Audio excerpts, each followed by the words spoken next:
오늘 아침 우리에게 주시는 하나님의 말씀입니다. 이사야 61장 1절부터 3절입니다. 주 여호와의 영이 내게 내리셨으니 이는 여호와께서 내게 기름을 부으사 가난한 자에게 아름다운 소식을 전하게 하려 하심이라.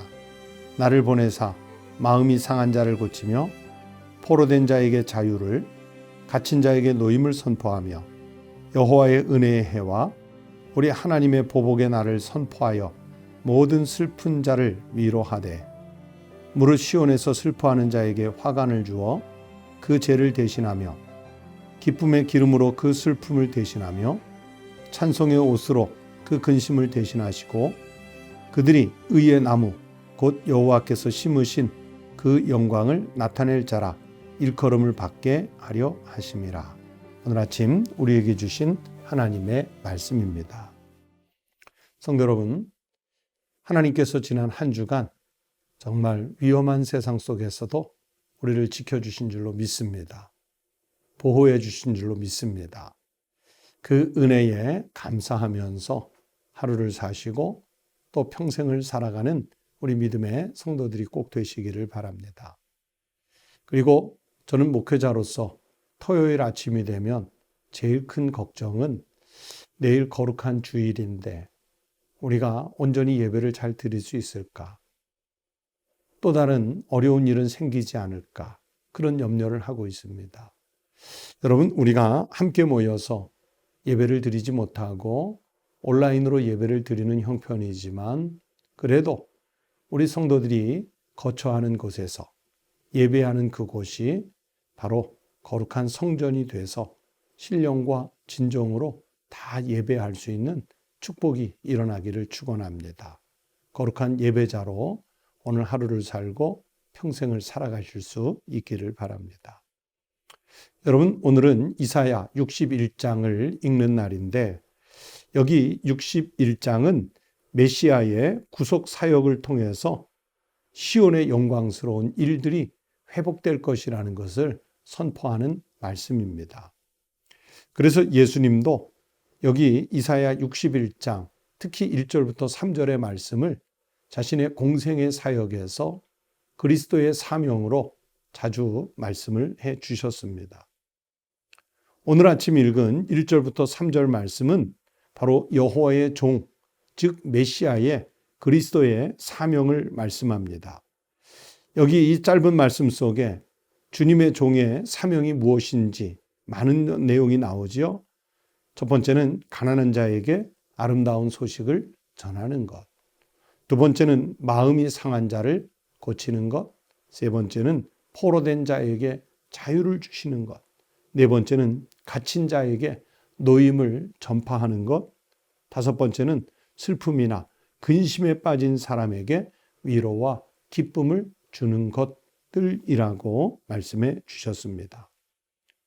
그래서 서두에 조금 말씀드린 대로 누가복음 4장 17절부터 21절에 보시면 예수 그리스도께서 자신의 사역에 대해서, 즉 공생애에 대해서 바로 여기 이사야 61장 1절부터 3절까지의 말씀을 인용하시는 그런 대목이 나오고 있습니다.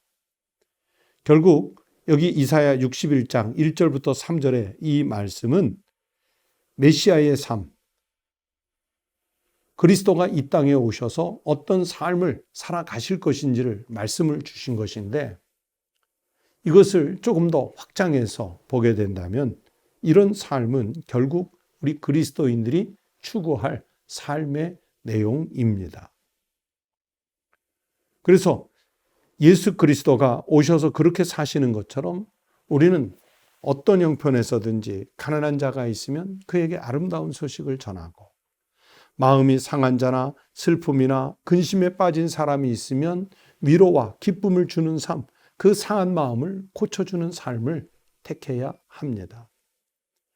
포로가 되었거나 갇힌 사람이 있으면 꼭 그것이 어떤 법적인 유치장에 갇혀 있는 것이 아니어도 죄에 갇힌 사람이든 아니면 세상적 가치관에 갇힌 사람이든 아니면 어떤 자기만의 어떤 고독한 울타리에 갇힌 사람이든 그런 사람들에게 자유를 주는 것, 노임을 선포해 주는 것, 바로 이것이 그리스도가 그렇게 하셨듯이 우리 거룩한 그리스도인들의 사명입니다.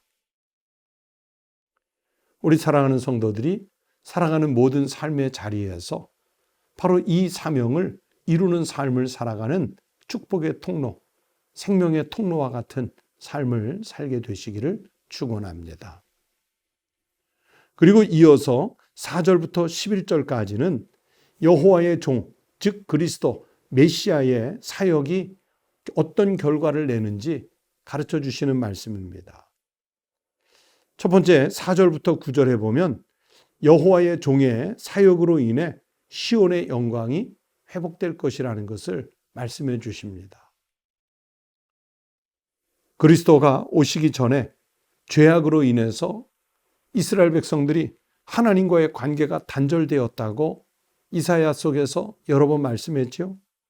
그런데 여호와의 종이 오셔서 본격적인 사역을 하심으로 인해서 시온의 영광이 회복된다.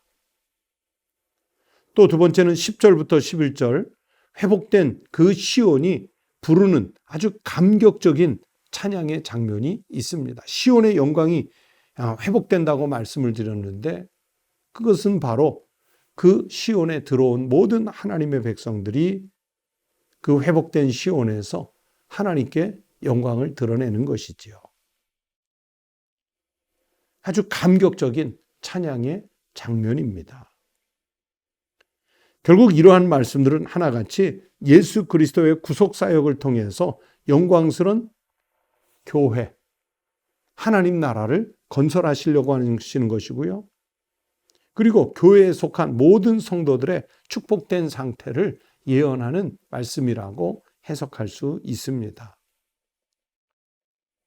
그런데요, 사랑하는 성도 여러분, 하나님의 이런 복은 즉 메시아 그리스도의 사역의 결과로 인해서 시온의 영광이 회복되고 또 회복된 시온의 백성들이 감격적으로 찬양하는 이런 장면은 마지막 때 종말의 때에만 주시는 축복이 아니라 이런 복은 이미 우리에게 주어졌습니다. 에베소서 1장 3절에서 찬송하리로다 하나님 곧 우리 주 예수 그리스도의 아버지께서 그리스도 안에서 하늘에 속한 모든 신령한 복을 우리에게 주시되, 모든 신령한 복을 우리에게 주시되, 이미 주셨다는 말씀이잖아요. 앞으로도 주실 것이지만 믿음을 고백하는 하나님의 백성들에게는요, 미래형인 동시에 현재형으로 우리에게 이미 주셨다는 말씀입니다. 그렇다면 우리는 이 복을 받은 사람들이기 때문에 이 복을 받은 우리는 어떤 삶을 살아야 되느냐? 베드로전서 2장 9절에 의하면 거룩한 왕 같은 제사장의 삶을 살아야 합니다. 여전히 죄악에 빠져서 여전히 그들과 교제하면서 여전히 빛은 외면하고 어둠에 산다면 거룩한 왕 같은 제사장의 삶을 살아내는 것이 아니지요. 감히 회복된 영광의 시온에 들어와 찬양할 자격 자체를 상실하는 것입니다. 우리 사랑하는 성도들이 어떤 형편에서 사시든지 거룩한 왕 같은 제사장의 삶을 살아내는 하나님의 백성들이 꼭 되시기를 축원합니다.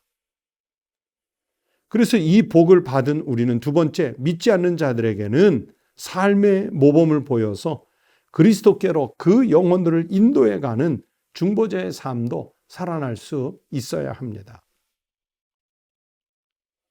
우리가 죄악에 매여서 포로로 살 때는 애통하는 인생이었죠. 땅을 치며 가슴을 치며 통곡하는 인생이었죠. 그러나 이제는 그리스도의 은혜로, 특히 십자가의 은혜로, 예수 그리스도의 보혈의 은혜로 우리가 해방을 받았지 않습니까? 구속, 곧 죄사함의 속량을 받았지 않습니까? 그렇다면 회복된 시온에서 찬양의 삶을 살아야지요. 우리의 언어만 찬양하는 것이 아니라 내가 살아가는 모든 삶의 내용들이 하나님을 찬양하는 것이어야 합니다. 가정에서, 일터에서, 내 살아가는 삶의 내용들이 하나님을 찬양하는 것이어야 합니다. 내가 만나는 사람들이 어떤 부류의 어떤 종류의 사람이더라도 그들 앞에서도 담대하게 하나님을 찬양해서 하나님의 영광을 드러내는 삶을 살아낼 수 있어야 합니다. 그래야 메시아, 즉 여호와의 종이 이루시기 원하시는 그 사역의 결과에 합당한 삶을 살아내는 거룩한 성도가 될 수 있기 때문입니다. 성도 여러분, 오늘날 우리가 사는 곳은 다 불안하지요. 전염병이 언제 침투할까? 사고나 재해는 또 언제 엄습해 올까? 매일매일이 불안합니다. 두렵습니다. 그러나 우리가 사는 그곳에서 하나님의 영광을 나타내는 하나님의 나라를 만들어내는 삶을 살면 똑같이 두렵고 어려운 세속에서 살지만 그곳을 하나님께서 직접 통치하시는 하나님의 나라로 만들어가게 될 줄 믿습니다. 우리 사랑하는 이 방송을 청취하는 모든 성도들이 살아가시는 곳에서 하나님의 나라를 이루어 그것이 하나님의 통치를 받는 나라요, 공동체요, 한 분 한 분의 모든 백성들이 되시기를 주의 이름으로 축원합니다. 기도하겠습니다. 하나님 아버지 감사합니다. 우리 주님 예수 그리스도께서 오셔서 이 가난한 자들에게 아름다운 소식을 전파해 주신 대로 바로 우리가 그 아름다운 소식을 들은 자가 되었으니 감사합니다. 우리가 죄에 매여 또 우리가 이 땅에 사슬에 매여 여전히 포로된 삶을 살고 있는 것 같으나 우리 주님 예수 그리스도께서 오셔서 십자가의 은혜로 우리를 풀어주시고 놓아주셔서 자유를 얻게 해주시니 감사를 드립니다. 하나님, 우리가 죄에 매였을 때는 죽음을 향해 치닫던 참으로 불쌍한 인생에 불과했는데 이제는 하나님께 영광을 돌리고 시온에서 마음껏 우리 하나님의 영광을 찬양할 수 있는 회복된 시온의 백성이 되게 해주셔서 감사를 드립니다. 그러므로 이제는 내 안에 예수 그리스도의 영 성령님을 통해서 거룩하게 회복된 삶을 살고 가정에서 일터에서 또 우리가 더불어 사는 이웃들 속에서 하나님의 영광을 드러낼 수 있는 찬양하는 백성, 생명의 통로와 같은 백성, 축복을 나누어 주는 축복의 통로와 같은 백성으로서의 삶을 신령하게 살아가게 하여 주시옵소서. 하나님 아버지, 어려운 중에도 지난 일주일간의 삶을 잘 지켜주시고 오늘 여기에 이르게 하심을 감사합니다. 이 시간 간절히 바라고 원하옵는 것은 내일 거룩한 주일을 맞았을 때 우리 사랑하는 하나님의 백성들이 거처하는 모든 곳에서 하나님께 신령과 진정으로 예배하는 거룩한 예배자가 되게 해 주시옵소서. 오늘날 너무 어려운 시대에 함께 예배당에 성전에 모여 예배하지는 못할지라도 마음은 이곳에 함께 모여 거룩하신 하나님께 마음껏 찬양하고 마음껏 기도하고 마음껏 말씀을 듣고 그리고 삶의 자리로 흩어져 빛의 자녀로 살아갈 수 있는 이런 축복의 통로들이 되게 해 주시옵소서. 하나님께서 우리 성도들 한 사람 한 사람을 지켜주시고 교회를 지켜주시고 이 시대와 이 민족을 지켜주시옵소서. 주님께 감사드리며 예수 그리스도의 이름으로 기도하옵나이다. 아멘. 오늘 토요일 아침 함께 기도하시겠습니다. 먼저는 한 주간을 강건하게 지켜주신 우리 주님의 은혜에 감사하는 기도를 꼭 드리시기 바랍니다. 또 두 번째는 내일 거룩한 주일인데 우리 모든 교회들마다 예배가 온전하게 드려질 수 있도록 기도해 주십시오. 대면 예배를 드리든 온라인 예배를 드리든 각각의 형편에 따라 드리는 예배지만 온전히 하나님께만 드리는 온전한 예배가 될 수 있도록 기도해 주시기 바랍니다. 세 번째는 우리 가정에 어려운 문제들이 하나님의 은혜 가운데 잘 해결될 수 있도록 기도해 주십시오. 부모님은 자녀들을 위해, 자녀는 부모님을 위해, 부부는 서로를 위해, 형제들은 서로를 위해 하나님 앞에 기도하시면 들어주실 줄로 믿습니다. 오늘 아침 다 함께 기도하겠습니다.